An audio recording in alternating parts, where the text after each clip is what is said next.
குழந்தைகளா, இது மலரம்மாவின் விடுகதைகள். நேற்று என்ன சொன்ன, ராஜா இளவரசர் ஒரு சகதியில் இருந்து வந்த உடனே ஒரு கொட்டாங்குச்சியில் தண்ணி கொடுத்தாங்க.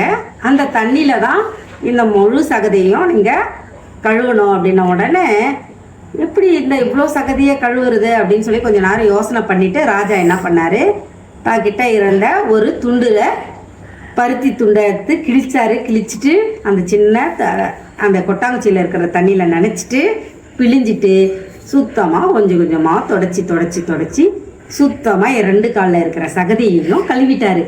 இதை பார்த்து இளவரசி வியந்து போயிட்டாங்க.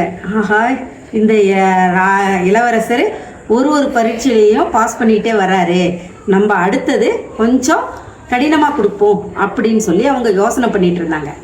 அப்போது ஒரு சிற்பியை கூப்பிட்டு 3 சிலை செய்ய சொன்னாங்க.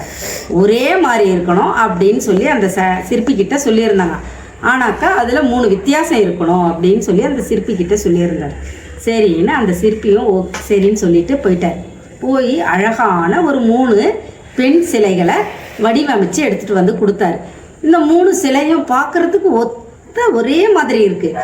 அதில் இவங்க என்ன சொல்கிறாங்க, இதில் ஒரு சிலைக்கும் ஒரு வித்தியாசம் இருக்குது, அந்த வித்தியாசத்தை நீ கண்டுபிடிச்சின்னா நான் நீ ஜெயிச்சு தான் நான் சொல்லுவேன் அப்படின்னாங்க. சரின்னு சொல்லிட்டு அந்த இளவரசர் அந்த சிலைகளை ஒவ்வொன்றுத்தையும் உத்து பார்த்துக்கிட்டே வந்திருந்தார்.